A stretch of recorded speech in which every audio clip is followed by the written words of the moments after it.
Assalamualaikum warahmatullahi wabarakatuh. Apa kabar teman-teman calon guru P3K?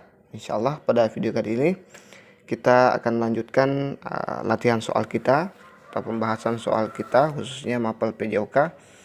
Sekarang sudah part 6 ya. Sekarang sudah part 6. Bagi teman-teman yang belum tonton part 1 sampai part 5, silahkan ditonton dulu yang baru tonton video ini. Dan jangan lupa subscribe, like, dan bantu share ya. Untuk soal-soal lainnya teman-teman bisa lihat di playlist. Teman-teman bisa, ada banyak sekali soal kompetensi teknis guru, khususnya pedagogi umum. Teman-teman bisa lihat di situ. Dan lihat juga wawancara guru dan lain-lain sebagainya. Banyak di situ sudah saya buat videonya. Silahkan teman-teman pelajari. Kecuali bakat skolastik tidak usah dipelajari ya. Karena saya lihat di kisi-kisi terakhir bakat skolastik tidak masuk lagi di ujian P3K. Baik, kita langsung masuk ke soal yang pertama. Kompetensi profesional PJOK. Indikator esensial mampu menyusun instrumen tes dan pengukuran untuk kebugaran jasmani. Kita lihat soalnya. Jika Anda ingin mengukur daya tahan jantung paru, kekuatan otot perut, kekuatan otot lengan, fleksibilitas, dan kelincahan, maka tes yang digunakan adalah A. Squat, jump, sit up, back up, shuttle run, mencium lutut. B. Lari 12 menit, sit up, push up, mencium lutut, shuttle run. C. Naik turun bangku, sit up, pull up, mencium lutut, shuttle run. D. Multi-stage, back up, push up, mencium lutut, shuttle run. E. Multi-stage, sit up, push up, mencium lutut, lari cepat. Saya kasih waktu sekitaran 5-10 detik. Kalau teman-teman rasa kurang waktunya, silahkan di pause dulu.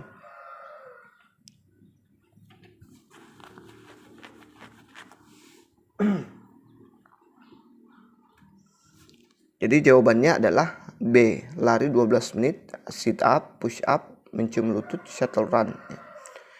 Ini ketentuan perumusan indikator. Yang pertama adalah tes untuk mengukur daya tahan jantung paru. Lari 12 menit, lari 2400 meter. Multi-stage, naik turun bangku. Kemudian tes untuk mengukur kekuatan otot perut, sit up. Tes untuk mengukur kekuatan otot lengan, push up. Tes untuk mengukur fleksibilitas, mencium lutut. Tes untuk mengukur kelincahan itu adalah shuttle run. Pull up untuk mengukur daya tahan otot lengan. Ya, sedangkan ini yang dibutuhkan semua ya. Jantung paru itu lari 12 menit, kemudian kekuatan otot perut ada sit up. Kemudian tes untuk mengukur fleksibilitas mencium lutut. Kemudian kekuatan otot lengan, ini ada push up. Kemudian kelincahan ada shuttle run. Ya.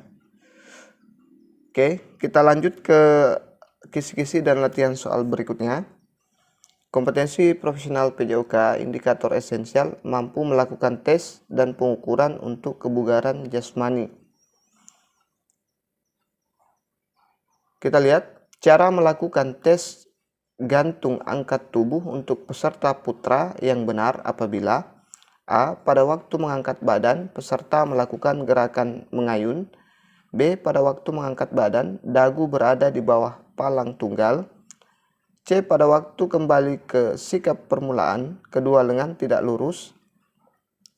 D. Selama melakukan gerakan, mulai dan kepala sampai ujung kaki tetap merupakan satu garis lurus. Mulai dari ya, maaf saya salah ketik ini. E. Gerakan menggantung ini dilakukan bertahan selama 60 detik.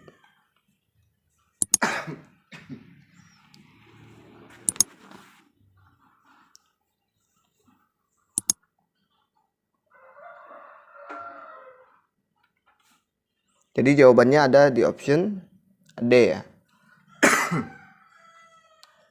Selama melakukan gerakan mulai dari kepala sampai ujung kaki tetap merupakan satu garis lurus ya. Itu dia cara melakukan tes gantung angkat tubuh untuk peserta putra yang benar ya.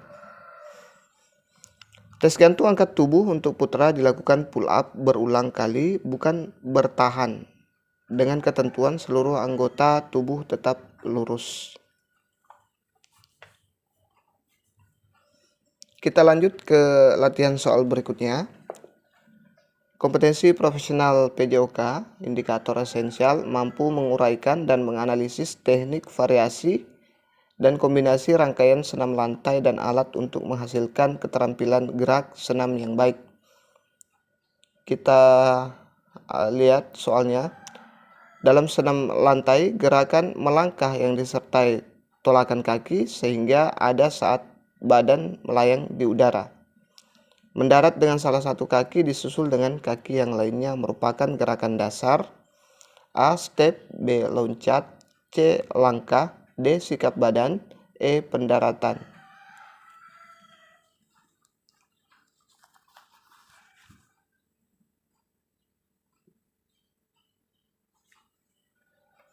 Jadi jawabannya ada di option B, yaitu loncat. Ini. Loncat, gerakan ada saat melayang di udara diakibatkan tolakan atau hop jump ya. Disertai tolakan kaki sehingga ada saat badan melayang di udara, mendarat dengan salah satu kaki disusul dengan kaki lainnya. Kita lanjut ke latihan soal berikutnya. Jangan lupa subscribe, like, dan share.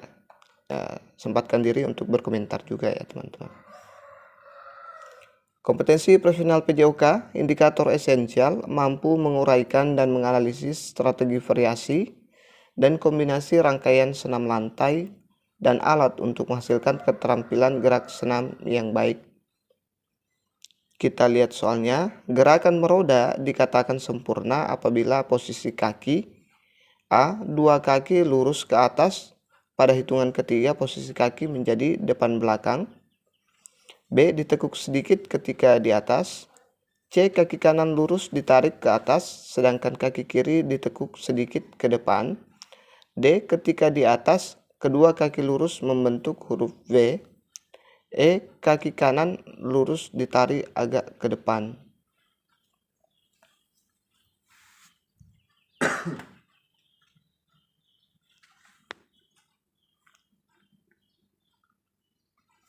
Jadi jawaban yang tepat ada di option C. Gerakan meroda dikatakan sempurna apabila posisi kaki kanan lurus ditarik ke atas, sedangkan kaki kiri ditekuk sedikit ke depan. Meroda atau cartwheel, cirinya seluruh anggota tubuh stretch seperti jari-jari roda agar dapat memutar. Sudah berapa nomor teman-teman yang benar sampai saat ini? Mudah-mudahan benar semua ya. Biar nanti lulus ujiannya. Amin. Kita lanjut ke latihan soal berikutnya. Kompetensi profesional PJOK, indikator esensial, mampu menguraikan dan menganalisis teknik variasi aktivitas gerak berirama atau ritmik, aerobik, SKJ, dan senam irama lainnya untuk menghasilkan keterampilan gerak senam ritmik yang baik. Kita lihat soalnya. Unsur-unsur di bawah ini yang tidak dibutuhkan saat melakukan gerakan senam irama yaitu A. Kelentukan, B. Kontinuitas, C. Kecepatan gerak, D. Ketepatan dengan irama, E. Keluasan.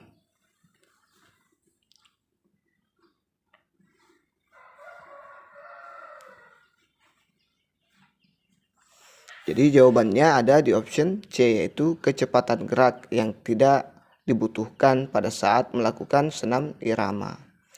Karakteristik senam irama mengalir seperti air, kontinuitas gerakan, fleksibilitas, ketepatan dengan irama, keluasan gerak. Jadi itu dia karakteristik senam irama. Jadi yang tidak termasuk adalah kecepatan gerak. Kita lanjut ke latihan soal berikutnya. Kompetensi teknis profesional PJOK, indikator esensial, mampu menguraikan dan menganalisis teknik kombinasi aktivitas gerak berirama, ritmik, aerobik SKJ, dan senam irama lainnya, masih sama seperti yang tadi ya, untuk menghasilkan keterampilan gerak senam ritmik yang baik. Kita lihat soalnya. Salah satu bentuk latihan aerobik gerakan high impact adalah A. Mambo, C. Lompat, B. Lompat, C. Waltz, D. Caca, E. Langkah.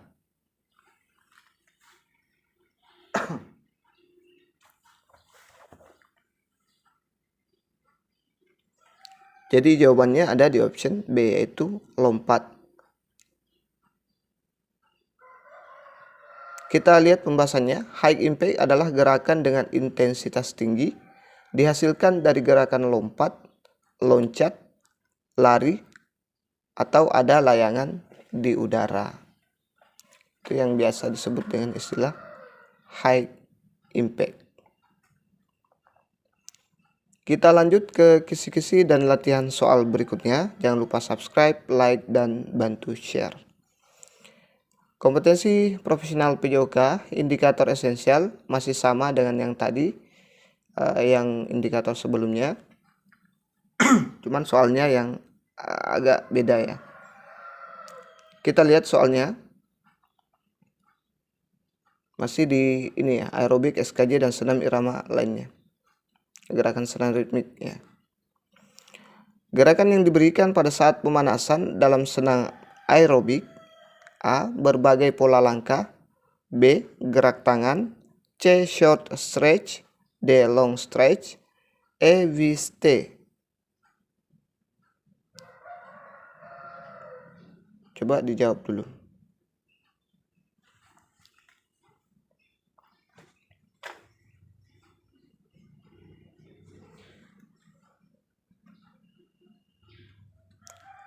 Jadi jawabannya ada di option D, yaitu long stretch, gerakan yang diberikan pada saat pemanasan dalam senam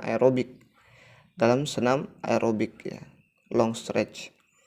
Gerakan yang dilakukan saat pemanasan aerobik berfungsi untuk mempersiapkan tubuh melakukan gerakan yang lebih berat atau sulit dan meningkatkan suhu tubuh. Gerakannya berbagai pola langkah, gerakan tangan, penguluran pendek.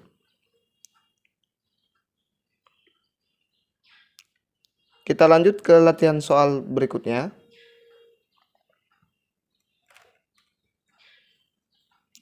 Kompetensi profesional PJOK, indikator esensial, mampu menguraikan dan menganalisis teknik gaya-gaya renang dan loncat indah untuk menghasilkan keterampilan gerak yang baik.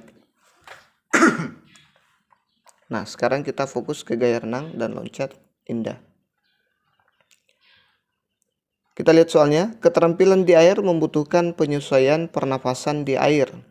Berikut yang bukan merupakan konsep minimal pernafasan di air, yaitu A. Setelah mulut keluar dari permukaan air, mulut tertutup dan tidak menghirup udara.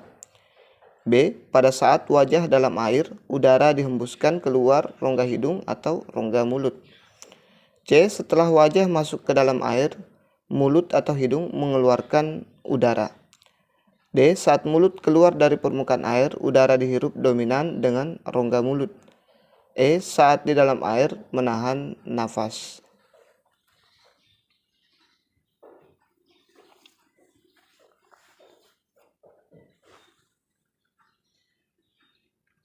Jadi jawabannya ada di option A, yaitu setelah mulut keluar dari permukaan air, mulut tertutup dan tidak menghirup udara. Yang bukan ya. Jadi lihat berikut yang bukan merupakan konsep minimal pernapasan di air ya. Jadi hati-hati ya. Kita lihat pembahasannya. Setelah mulut keluar dari permukaan air, seharusnya mulut terbuka dan menghirup udara. Tujuan pernapasan untuk mendapatkan oksigen.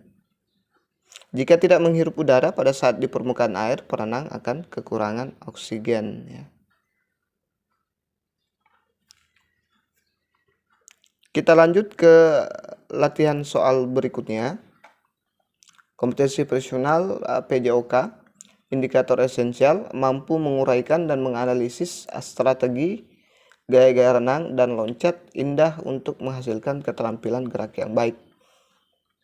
Kita lihat soalnya. Satu siklus atau cycle lengkap renang gaya dada dalam perlombaan adalah A. 2 tendangan kaki, 1 tarikan tangan, pada kejadian itu bagian kepala di bawah permukaan air.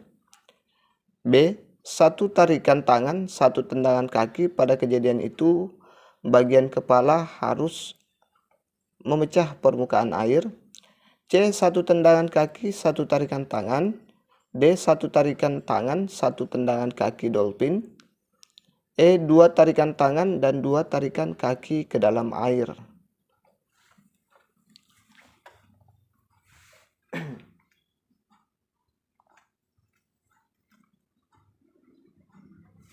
Jadi jawabannya ada di option A, yaitu 2 tendangan kaki, 1 tarikan tangan, pada kejadian itu bagian kepala di bawah permukaan air. Saya yakin yang anak-anak PJOK pasti paham ini. Kalau orang umum macam saya, pasti memikirkan dulu kira-kira gerakannya seperti apa ini. Menghayal dulu ya. Oke, kita lihat pembahasannya. Peraturan perlombaan mengatur teknik renang gaya dada. 1 tarikan tangan, 1 tendangan, ada saat kepala keluar atau memecah air, tidak menyelam.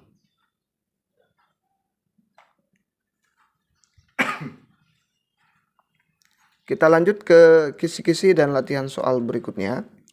Kompetensi profesional PJOK, indikator esensial, mampu menerapkan dan melakukan teknik pertolongan atau kegawat daruratan di air. Kita lihat soalnya. Penyebab utama tenggelamnya seorang perenang akibat kram adalah kegagalan dalam mencegah terjadinya panik.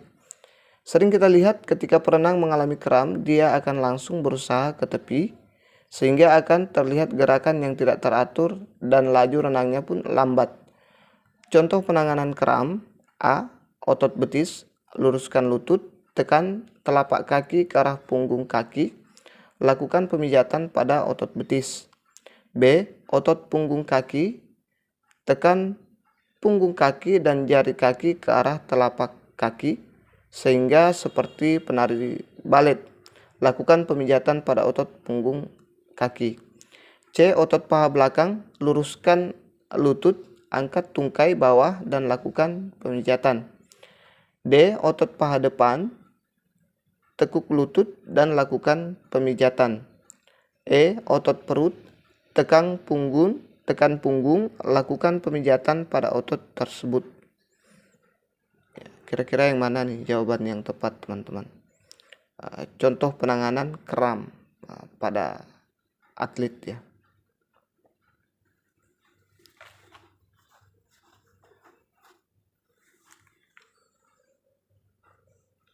Jadi jawabannya ada di option E. Otot perut, tekan punggung, lakukan pemijatan pada otot tersebut ya. Kita lihat pembahasannya. Prinsip penanganan kram adalah lakukan penekanan dan pemijatan pada otot yang kram. Mestinya otot perut diregangkan atau diberi tekanan. Tekanan ya. Saya salah ketik. Kita lanjut ke latihan soal berikutnya. Kompetensi profesional PJOK, indikator esensial, mampu mengidentifikasi berbagai jenis makanan bergizi dan minuman yang bermanfaat untuk kesehatan, pertumbuhan, dan perkembangan tubuh. Kita lihat soalnya. Zat tenaga terdiri dari unsur A. Karbohidrat, lemak, dan protein. B. Protein, mineral, dan air. C. Mineral, vitamin dan air. D. Karbohidrat, mineral, dan air. E. Protein, lemak, dan air.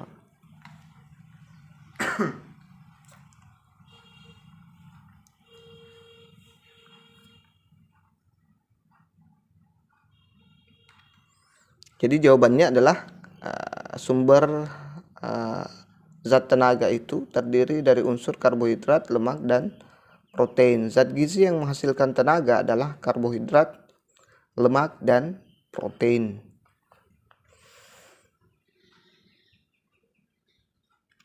Kita lanjut ke latihan berikutnya. Jangan lupa subscribe, like, dan share. Sejauh ini sudah berapa yang benar teman-teman? Catat ya. Kalau perlu catat di komentar, di kolom komentar.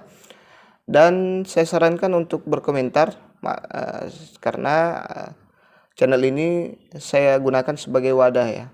Sebagai wadah untuk kita berdiskusi. Saya tidak menggurui karena ini saya yakin teman-teman lebih hebat daripada ini. Ini hanya tempat untuk kita sharing saja ya. Oke, kompetensi profesional PJOK, indikator esensial, mampu menganalisis berbagai jenis makanan bergizi dan minuman yang bermanfaat untuk kesehatan, pertumbuhan, dan perkembangan tubuh. Masih sama dengan yang tadi ya. Di bawah ini adalah syarat-syarat makanan yang baik bagi kesehatan, kecuali A. Higienis, B. Bergizi, C. Mengenyangkan, D. Bervitamin dan bermineral, E. Cukup mengandung air. Saya kira ini agak mudah karena saya juga bisa jawab tanpa melihat pembahasan. Oke, jadi jawabannya ada di option C, yaitu mengenyangkan ya. Kecuali ya, ada kata kecuali. Makanan yang baik, higienis, bergizi, mudah dicerna, bervitamin dan bermineral. Cukup kandungan airnya, tidak harus mengenyangkan. Tapi kita kalau orang Indonesia, khususnya anak petani seperti saya, tidak akan pernah cukup kalau tidak mengenyangkan ya. Harus kenyang. Ya, kalau tidak kenyang sebentar-sebentar saya makan lagi. Oke, kita lanjut. Oh, ternyata habis. Itu saja dulu yang sempat kita share pada kesempatan kali ini. Mudah-mudahan bermanfaat. Insya Allah kita akan lanjut. Masih ada beberapa soal yang akan kita bahas. Jika ada kesalahan saya mohon maaf, itu kelemahan saya. Jika ada kelebihan itu datangnya dari Allah. Jangan lupa banyak berdoa, banyak belajar. Terima kasih banyak sudah menonton. Assalamualaikum warahmatullahi wabarakatuh.